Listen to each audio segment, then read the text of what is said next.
punching out the wall of their garage that then went into their living room to make a custom room in their house to put this car in.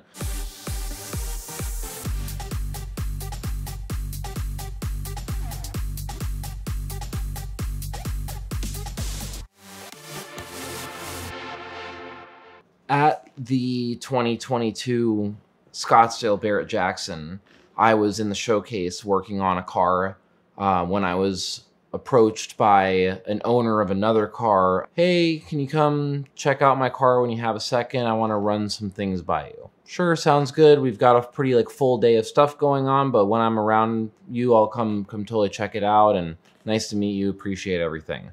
Come to find out, after working on a couple more cars and seeing the guy, not in a bad way, but he's hovering a little bit, seeing what I'm doing, seeing what I'm working on, seeing how I'm doing what I'm doing. And after a little bit of the day went by, I finally found myself passing by him, and I reintroduced myself, made sure everything was all right. He was the owner of the last Buick Grand National ever made. The plant that those cars were built in, that was the car that shut the plant down, and it was one of the core plants that GM started. The thing about that car that made it so much more special than almost any other car that I have ever worked on was the guy that came up to me and introduced himself and gave us the whole rundown of what the car is. He bought the car brand new, and there is a picture of this guy, and he's holding his son's hand, and the father and son are there representing the car for it to sell. And it is those guys in that picture taking the car off the line, punching out the wall of their garage that then went into their living room to make a custom room in their house to put this car in so it could live in that room until it got sold. The car had 30 miles on it. And it's been one of those 200 feet at a time of went around the block, went to a car show, got loaded up on a transport, did all these things. The car has every piece of plastic. I mean, it's an original perfect car in every capacity. This is as good as it got. It's not just a car to them. I mean, they punched out a wall in their house so that this car could be climate controlled and just sit inside the house for years and years. This car was an extension of who they are and what their family has achieved and what they're doing with their life. We had hypothetical conversations about, if I were to work on the car, what would be my area of attack? How would I, in my mind, from start to finish, how would I work on this car? And the thing that I said to them is, there are scratches in this car. There are issues with the paint. There are things that are wrong with the car.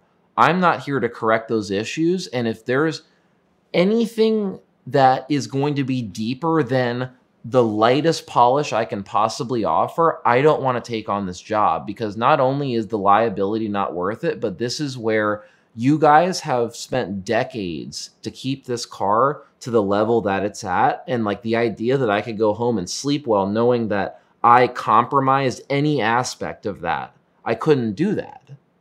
And I want to make the car look as good as possible while doing the least amount of work.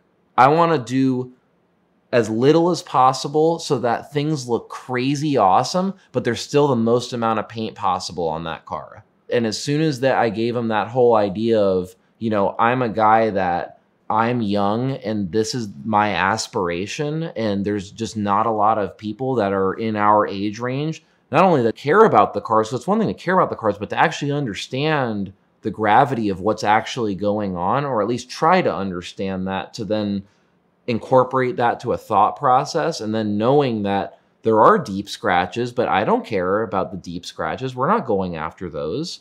I want to make that black look black. And whatever's left over is left over. And if that's not what you want to hear, then I'm not the right guy for you. And that's exactly what they wanted to hear. I was then given the opportunity to work on that car with the team of guys that I was with. And it's one of the most fulfilling details I've ever worked on. And the car ended up selling for $550,000. And the car was sold correctly. The owners of the car, as it sold, were crying, rightfully so. And just being able to see it cross the block and watch the car hammer, sold for real money, being able to shake their hands afterwards, and they are still trying to process what's even going on, and just to be present and be allowed to feel even part of the feeling that the family was feeling as with part of that moment. Because now I have some level of connection to the car. I felt ecstatic, so I can't even imagine how they felt about it. Just being able to be a part of not just a car, and not just a significant car, but a relevant car to history, and knowing that there's so little work that's happened on this car, and being able to know that I've done work on it and I've been a part of it and I've helped keep that car as original as possible. So maybe someday my kids might be able to see that car, and their kids might be able to see that car. And hopefully it's as original as it can be, because that's a car that will be remembered for time if it's taken care of properly. And it's one of those things where I've worked on cars that are significantly more expensive, even more rare, more everything in every capacity. But just here's a guy that owns a car like that, and I never met him before, and he's just kind of eyeing up what I'm doing. I was working on a Boss 429. Cool, but not like this, like, you know, we need to stop what we're doing, and, you know, this is the guy that needs to work on my car. And just him seeing what I was doing and just being able to say, like, this is the guy that I want to do this, have the right conversation. And just the owners are just well, now the ex-owners are just some of the nicest people I've ever worked with. There is a real power in having some of these very like gem-like cars, these place marker cars, of especially when it comes to knowing how to restore cars properly. You need placeholders. There's things about originality that once it's not original, it's not original. When in life it makes sense for me to be the steward of a very high level car that shouldn't be driven a lot and deserves the respect that it needs to have for me to be the right owner for the car, I'm ready for it. I want that.